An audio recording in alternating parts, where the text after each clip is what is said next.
afternoon and welcome to ATN Society Watch. This is a program where we ventilate societal issues, we give them aggregate attention with a view to providing solutions that will benefit humanity. Let's go through the headlines. Domestic violence, wife sets husband ablaze. Child rape, father runs away after impregnating daughter. Scandal, minister resigns over certificate forgery. In education, no going back on strike action. ASU. We're open for sponsorship of this program, jingles and advert placement, news and events coverage, personality, society and political interviews, product service promotion, and commercials. You can watch us live on www.atlanticnetwork.tv. We're also on Avo TV channel 205, Limex TV platform, Ifestec platform, Apple TV, Ninja TV, and Iroko TV. Connect with us on all our ATN socials. Subscribe, like, and share. Facebook and YouTube, Atlantic Television Network. Instagram and TikTok, Atlantic TV Network 1. You're on X on Atlantic TV Net. We'll go on a break. When we get back, I'll introduce my guests. I'll dive right into the reports. Please stay with us. From the lines across the ocean to the land beyond.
Welcome back to Society Watch, and thank you so much for staying with us.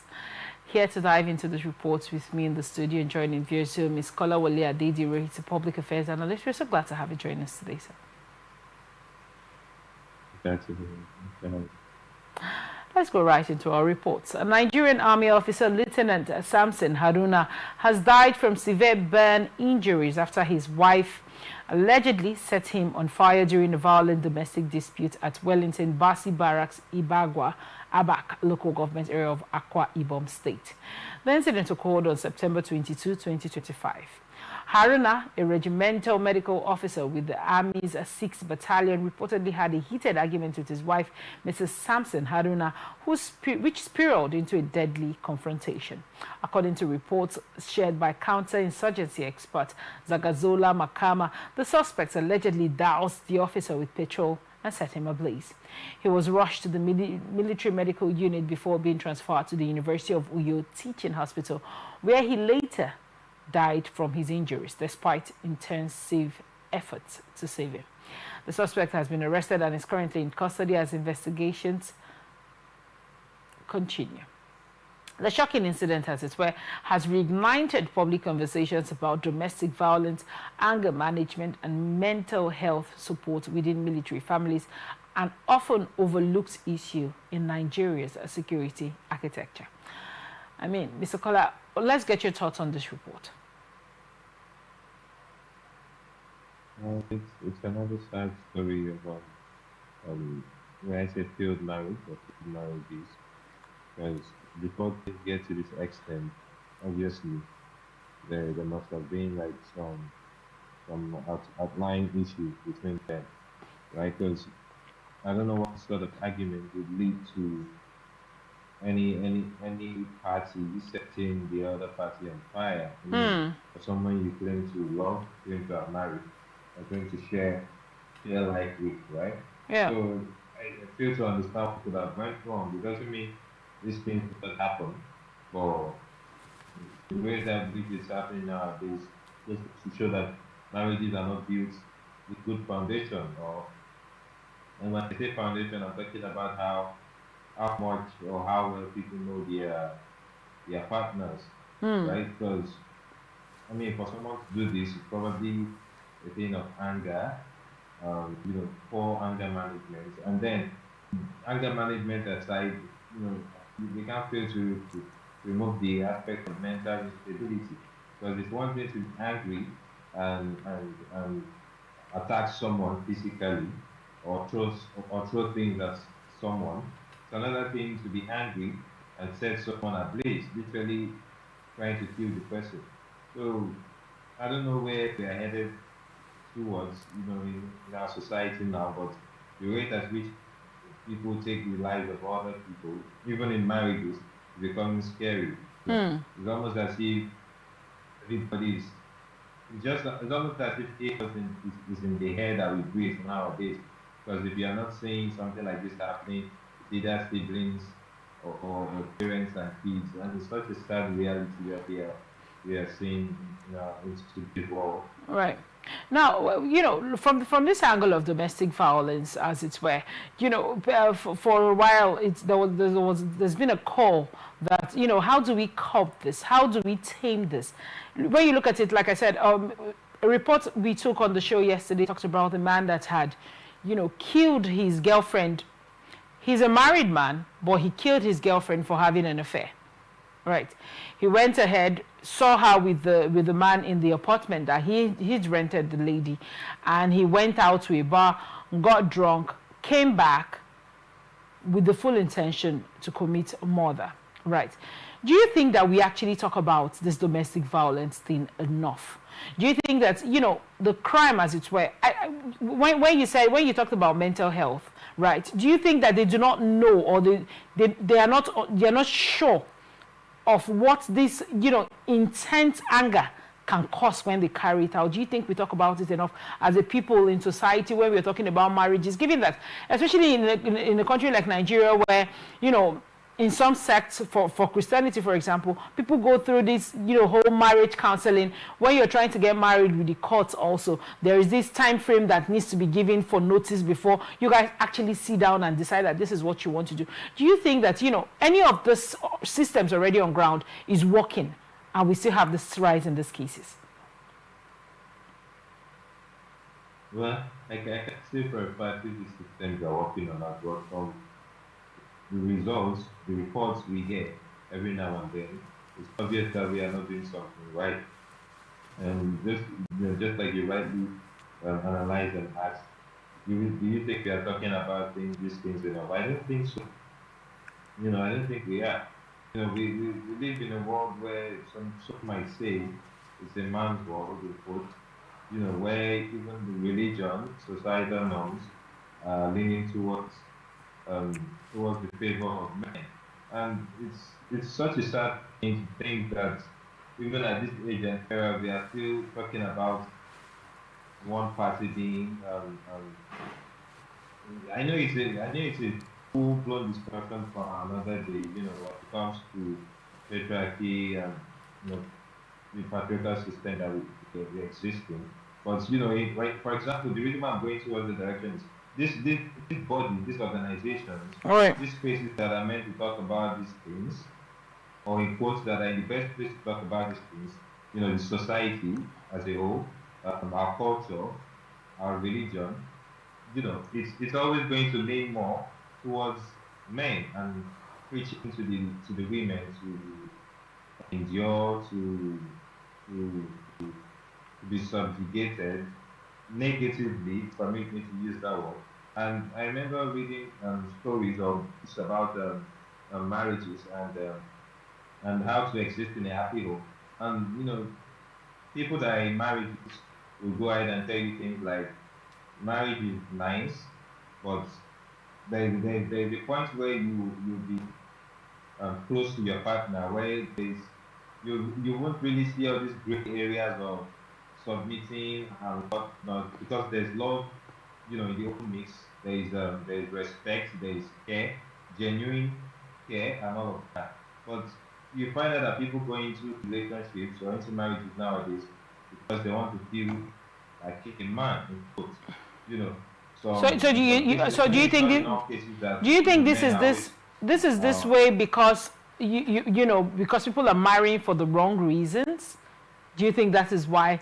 I mean, when I went through the wedding photograph of this particular couple, and they looked so stunning, and they looked, quite in tune with it. But you think that, because given how many marriages we get to see every weekend on social media, if you're moving around your city, you see lots of, event centers and halls being completely filled up. You think that we end up here simply because people marry wrongly?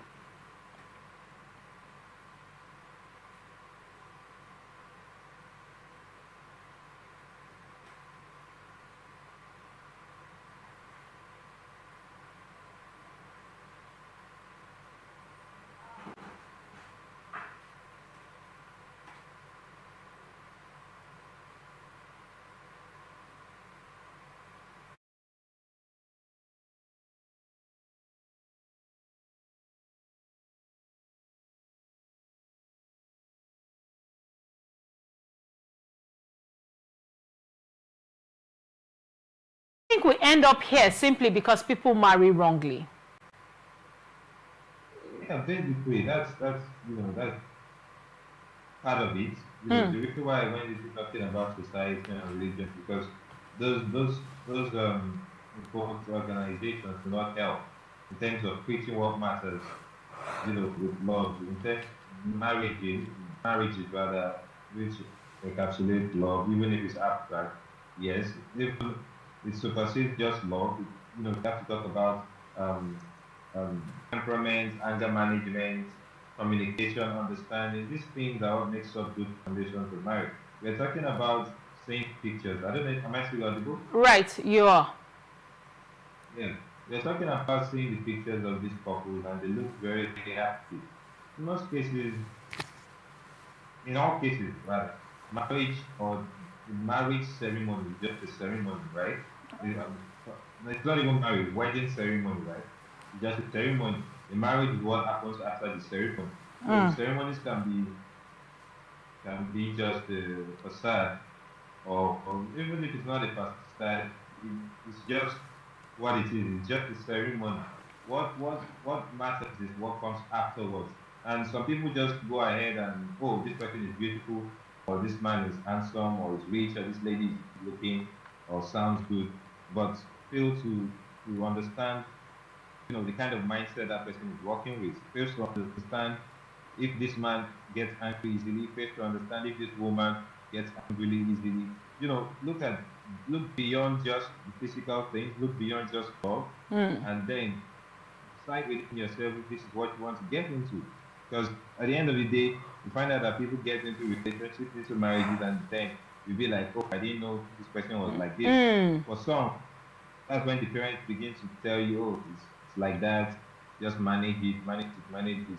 And yes, there is like when someone's husband might beat the wife to death. Some might even be pregnant and they are still being beaten in their homes.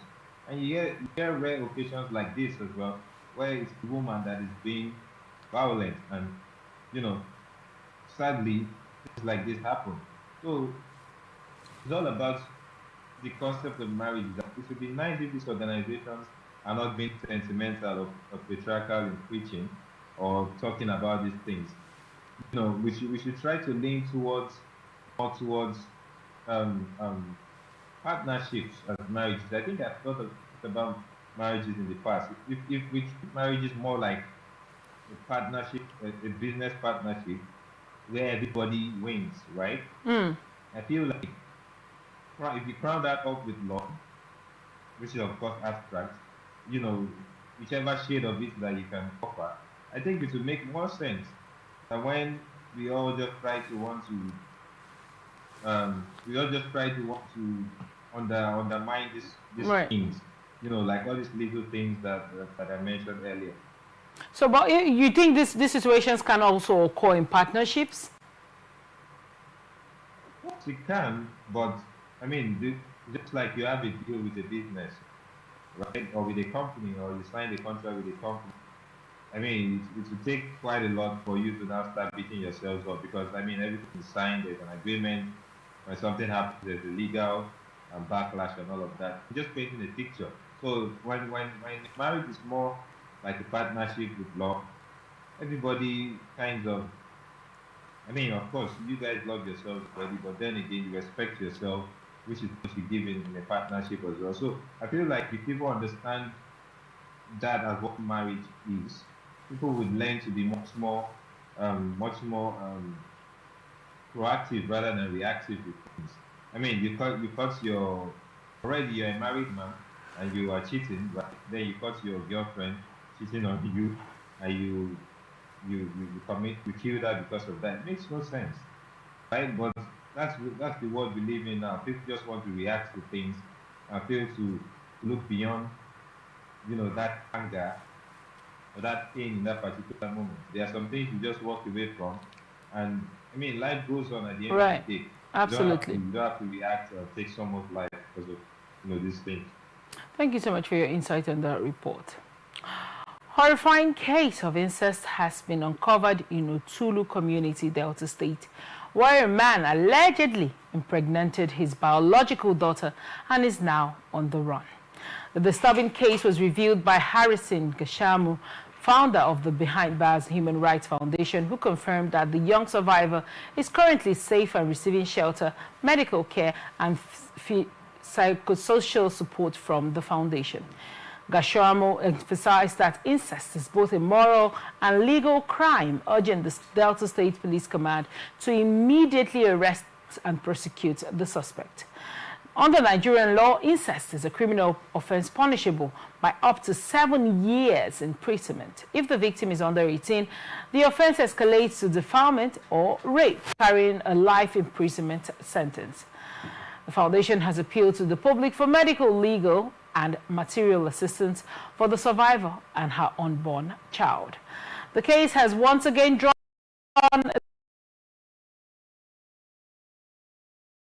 the community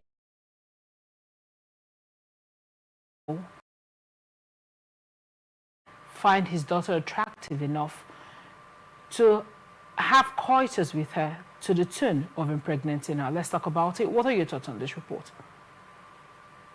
I mean, it's such a sad one. Just starting from the first report we had, when you have, um, I mean, nobody expects this, right? I mean, no mother would expect this.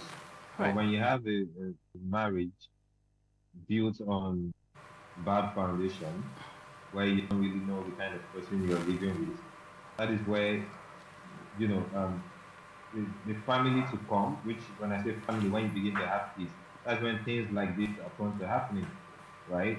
When your spouse might be having sexual relationship or relations with his own child, and it's such a awkward thing to even say out loud. But we live in a world where these things happen now. I've been on this show and I've made a statement about not all people are supposed to be married, right? And not all people are supposed to be parents. Not that I'm saying that people should not get married, but when you do not truly understand who you are moving in with as to be a family with, Right. this is what happens. Because why? I feel like if you have tried to understand someone and their frame of thoughts, their thinking pattern and wavelength, you'll probably be able to tell that such person might not be a good father. You know, I know this is such a serious issue, but there are cases where there are some fathers who even maltreat their children violently. I'm just painting a different picture now. Still comes from things like this anger management, comes from men that are not morally upright. You'll be able to tell with their way of thinking, with the way they see things. Right. And sadly, this young girl has fallen into such a category. And we have had issues like this going on in this part of the world for a very long time, and it's not even getting better, Right. Now, right? you just mentioned getting better because that was the direction I was headed. I can, off of my head, paint up to 3 cases of a similar nature. A woman, I think earlier in the year, had traveled to take care of her daughter. Her daughter had a baby on Mugbo, and she usually African practice where the mother goes to take care of a child that had just given birth. So she has moved to a different city to take care of her daughter that had a baby. So she left the youngest daughter, who was at the time a teenager. I think she was about 13, 14. And she had left that child in the care of her father, number one, because that child is schooling, and number two, so someone will be at home to, assist the father, maybe fix dinner or just do some house chores and just make life a little bit more easier. Now, when she left her daughter after the 3 to 6 months of Omubo that she had gone to stay, and when she came back home, the daughter she had left in the care of her father, a father who is meant to protect, a father who is meant to intercede, a father who is meant to guide, had gotten the little 13 to 15-year-old child pregnant. So definitely this report is not an isolated case. Why do you think this practice has now become on the rise? I can tell you of another father who went around, having coitus with 4 of his daughters, to the tone that this girl started arguing within themselves, saying, "Oh, daddy, you're always with this person, you're not with me. You're always with that person, you're not spending enough time with me." How did we get here? What went wrong? And how do we stop it? Well, the world is such a dark place. Not trying to scare anybody. I mean, it's not a new saying. I think in the Yoruba culture, there's a saying. I just translated that there's nothing new under the sun. That is because human beings always find ways to do one of the worst things we can think of. If you think there is something that has not been done before, if you check properly, you find out that it has. And that's why in society we are supposed to have very stone-written laws that will curtail such things from happening. Morality has always been a thing of plus and minus. Like it's a free will, it's a free choice for everybody to choose to be moral or not. So when people choose to be immoral, they are supposed to face the law, right? But in this part of the world, I feel like the reason why things like this are on the rise is because our laws do not really take down these things when it happens. There are situations where, like I always say, I feel like whenever I don't hear a follow-up from situations like this, I don't think justice was served. Because if justice was served, I think it would be worth hearing about. But I can tell you that I've talked about cases like this more than a dozen on this show for as long as I've been, being a guest on the show. And I can tell you for a fact that out of that dozen, maybe one or two was probably publicized at least, that we heard, oh, the perpetrator was sentenced and all of that. What Right. about the rest? There shouldn't be a plus or minus with these things. When rape is committed, or when a crime generally is committed, we have laws. Let it be fixed. It's almost as if saying when you wake up around 7 a.m. it's daybreak, right? It's morning. It should be as fixed as that. Or when we begin to have funny clauses around, or situations where maybe because someone is privileged to be in a particular position, laws are not served. I've even read stories of some. This might be a bit digression, but we all need to put hands together. I've heard stories of a girl child telling or a mother rather, that her father has been doing such a thing to her, and the mother didn't take it seriously. People went ahead to call the daughter a liar. The daughter wants to spoil her home and all of that. There are crazy people out there. That's why I'm still going to say some people are not supposed to be parents, because they don't really understand what it means to guide and protect, to be a father, or in some cases to be a mother. Just like you mentioned, a father is supposed to. I mean, I can't even picture or imagine such a thing. Kids, your biological daughters, you begin to have affairs with them.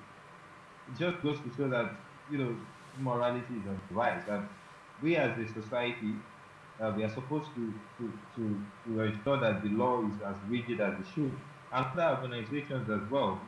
Religious institutions, schools, workplaces should also take these things into consideration. Right. Just like in the Western world, if you are not even if you are not if you are alleged to have raped someone, let's say you're a footballer or an actor, Right.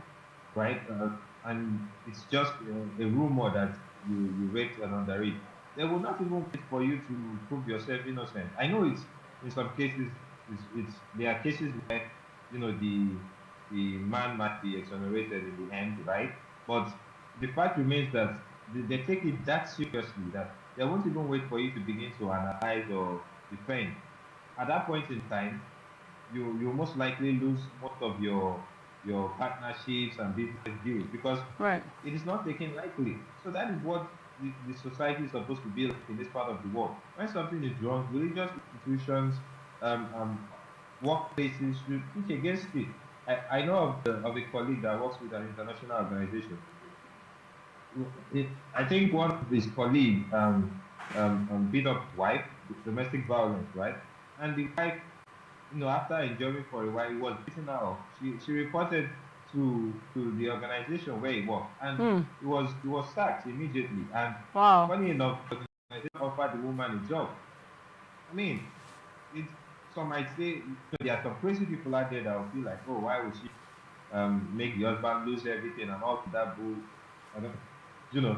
But the fact remains, if we live in a society where everybody is against something that is wrong, obviously it's not going to thrive. And Right. imagine such a father loses his job, um, the church suspends him, the law is on the other side to also, to take action. People would, even if they have these thoughts in their mind, they wouldn't take action on it because they know that it's literally going to be them against the world, right? Right. So, but when a father thinks he can escape with these things, which in past cases there are fathers who have escaped with these things, that's when you have it coming up on the rise and being more frequent in our society. Right. Thank you so much for your insight on that report. Godfrey Uche Naji, Nigeria's Minister of Innovation, Science and Technology, has resigned from office following allegations of certificate forgery. The resignation was confirmed on Tuesday by presidential spokesman Bayo Onanuga, who stated President Bola Ahmed Tinubu has accepted the resignation of Godfrey Uche Naji, the Minister of Innovation, Science and Technology, following some allegations against him. Naji, appointed in August 2023, submitted his resignation letter on Tuesday, thanking President Tinubu for the opportunity to serve the country. He also alleged that he had become a target of blackmail by political opponents. President Tinubu has thanked Naji for his service and wished him well in his future endeavors. The development comes amid a rising public scrutiny of government officials and their credentials, raising concerns over transparency and accountability in public office. I'm sure you're abreast with this report. What are your thoughts on this resignation? We have a long way to go in this country. And we need to start, if we want to really make changes or see changes, we need to start ensuring people are accountable, people are held responsible for things. Now, I do not even see this as, I know some people might say, oh, at least they resign or whatnot, but just again, coming back to our laws, where are the laws currently, right? Forgery is one of the greatest crimes to do, to commit, especially as what's the word to use? As it could be a political or an appointee situation like this, right? Right. You're a minister and you have resigned for certificate forgery. I expect that the law should begin to fall into place. I think, I'm not sure. I'm not a lawyer, but I think forgery holds up to like 14 years. It's a criminal crime. There's a penal code and all of that. We have all of these things in the Constitution, but where are they now? But there are people that it's almost as if the law applies to some people and does not apply to some. Right? You have committed a crime of forgery, and you are ceremoniously resigning. It just goes to show the insolence and the disrespect. And the fact that he did claim that he was being blackmailed. He feels like he's being blackmailed by, opposition party members in the opposition party. But before we fully delve into the opposition party, that before these ministers are given, these responsibilities, they are usually nominated and screened. During the screening, was this certificate not a requirement? Was it not, so it raises so many questions. Do you think that the Senate and, the screening body that sat down with this man to screen him and to put him as a minister in charge of Nigeria and all the position and the office he had to occupy, do you think they did due diligence with the screening of a certificate, backtrack it, check with the schools, confirm and all of that before he was put in office? Do you think all that was done? I think it was. They will tell you it was. But this is not an isolated case.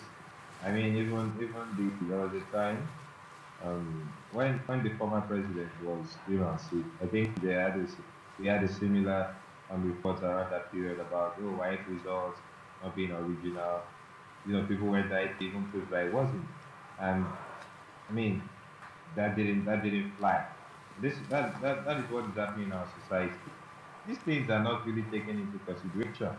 We have laws, we have systems in place, but a selected few are allowed to just scale over these things and just do whatever they want. Now we're saying it's being blackmailed. So he's trying to tell us it wasn't. The former not resign. That's what I'm saying. It's such an insolent behavior and an insult to what the system we are operating basically. Because I feel like this is something you're supposed to even hide yourself in shame to talk about, but right ahead to celebrate and all of that. They'll tell you, before you can become this, you must have all of these things, you must have all of this. But I cannot even begin to mention the number of governors, political position holders that have been in one particular position or the other, and I've had result issues. NYSC, WAEG, some might not even have results, some might have even failed like 70% of their results and all of that. And these things are things that are supposed to be criteria to even be a contesting member for any position, but you find them there. Some people will say the worst of us are leading the best of us. I mean, that's just the description, because Hmm. there are people that are way qualified to be in positions, right? But because of your quote political game that is going on everywhere, every here and there, you find out that these things are the things that are the order of the day. Right. Thank you so much for your. See, it's just much more. Please go on. Uh, yeah, it's not a new thing. It's just more um um insulting. I mean, I find it personally. I don't know how others see it, but I find it insulting that it's something that you speak about so casually. You know, thanking this person. I'm not saying it's a bad thing, but it's even bad, right? I feel like I expect the justice system to follow afterwards. But again, we are in Nigeria. We have had things like this that did not really fly. So, well, I won't be surprised if nothing happens. But we have laws for a reason. We have a justice system for a reason. If these things fail to start working, or if these things do not work, we are basically just deceiving ourselves. We are just deceiving ourselves. Thank you so much for your insight on that report. Academic Staff Union of Universities ASU has declared that it will go ahead with its planned 2-week nationwide strike if the federal government fails to meet its demand on or before October 13, 2025. The strike follows a 2-week ultimatum issued last week urging the federal government to address unresolved issues, particularly the signing and implementation of the renegotiated 2009 ASU-FGN agreement. ASU President Chris Piwana made the announcement on Monday during the orientation and leadership training themed Understanding the Principles of the Union at Niger Delta University, Bayelsa State. This warning strike has been issued and we are not meeting to discuss that again as a union because our position has been taken, and by midnight on Monday we'll embark on a 2-week warning strike, Piwuna said. He emphasized that the union had given the government enough time to act on its promises but has been met with continued delays. Piwana also criticized the National Education Loan Fund, NELFund, saying the loan policy is unrealistic in a struggling economy. Where are the jobs that will enable them to repay the loans? If the money is meant to make universities run better, it should be given as grants and not loans, he added. Other ASU leaders, including Happiness Uduk, urged members to uphold integrity, while Vice Chancellor's President called for collaboration to strengthen the education system. If no resolution is reached, ASU warned that an indefinite and comprehensive strike may follow the warning strike. Again, people's children, Nigerians, young people, the leaders of tomorrow, might be thrown into another time being at home, stuck, without their education, years of hard work being put in university, and more prolonged years of spending within the education sector because government and ASU are meeting eye to eye on this agreement. What are your thoughts on this report? Again, I mean, this is almost like annual. It's not even annual because we have this going up like a couple of times, many times in the year, basically. And it's such a sad thing to still see that this thing is still happening. I remember back then in school, I literally had an extra 1 year. What I mean is, I was supposed to have like my course was the 4-year course, right? Okay. I ended up spending 5 years course thanks to ASU. Many Nigerians, that went through the educational system, the tertiary institution, experienced this, and it's such a sad thing that we still haven't been able to be organized even in this age and era. I'm not sure why the government refuses to yield to whatever ASU is requesting. But like I've said on the show, education is more important than anything else, if you ask me. There are a list of things that we are supposed to put on that every leader is supposed to have in front of their desks, like a reminder every single day. Right. Education, security, healthcare. Very important, But we find out that in this part of the world, our leaders are more concerned with less important things. ASU has always been talking about, oh, we need this, we need that, we need this. I expect that the government will use, but no. And another sad thing about it is, I know it's time wasted and all of that, But I feel like ASU needs to be much. It's almost like the Labour Congress and their strikes as well. They need to be much more discerning in what they want. If you are going for a strike for something, you shouldn't. You shouldn't. Of course, you might have like a what's the word to use? You can have like a settlement range. Like okay, if Oh, they can come within this range, we'll take that range. But not being, I don't know. It just feels like they are indecisive most times. I feel like it's better to spend 6 months and achieve what you want, right? Than to spend 7 days, you meet and you call off the strike, and in the next 3 months, you are calling for another strike. I mean, some might say, oh, at least you're not staying home that much. But for how long will this continue to go on? right. The report said it was mentioned. I think one of the I've forgotten the name you mentioned earlier, but she talked about he or she talked about the loans, the The Nell Nelfund loans, Fund, yes. yeah, and all of that. I mean, I've been on the show to talk about it. I do not know a single person that has gotten the loan before, right? And now she's even saying, okay, even if this loan is on ground, it's not even beneficial because after students finish their education, there are no jobs. So it's just a circle of I don't. There's no um light at the end of the tunnel when we look at the systems that we operate in this country, and most in particular the educational system. Right? We struggle with good.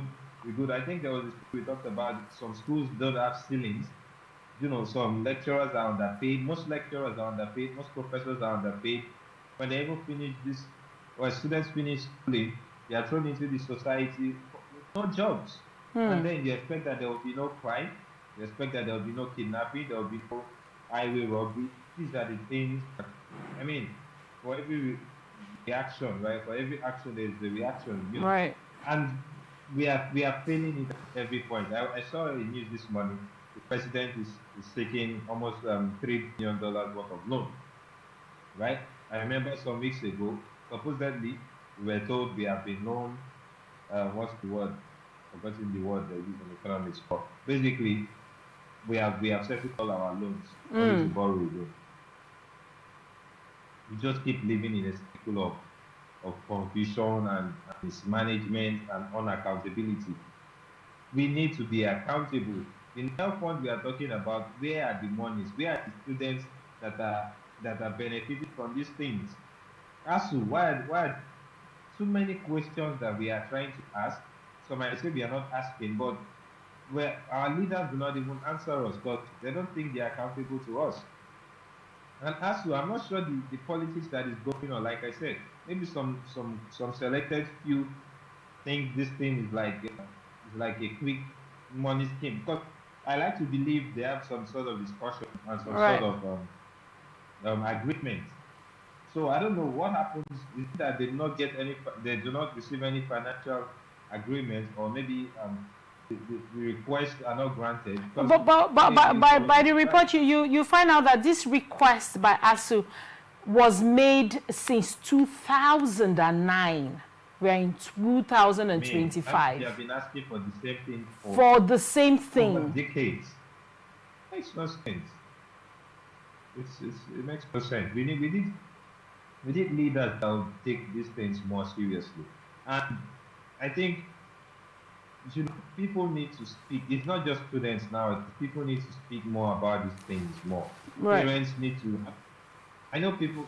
I feel like when these strikes go on, it's almost as if, oh, maybe it's not affecting polytechnics. Oh, it's affecting only. I feel like, just like I said earlier, with the first report, we need to be speaking with one voice as people. Leave aside lifestyle, or leave aside ethnic groups and religions. When something is wrong, let us all say it's wrong. So when these strikes happen, I expect, at least, I'm not calling for violent protests and all of that, but there should be protests, going on. Students should come out and speak. Oh, government, respond to us. We want to go back to school. Parents can come out and speak. Our kids are back home. They have paid money. Do they want us to pay for another year? But we all just it's a typical Nigerian thing.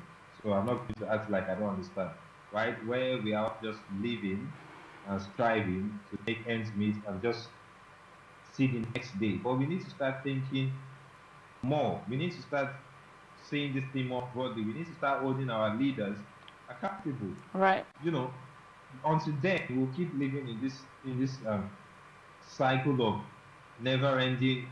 And I mean, we need to do better. Speaking to the leaders and Absolutely. even we as Nigerians. Absolutely. We need to do better. Thank you so much for your insight on that report.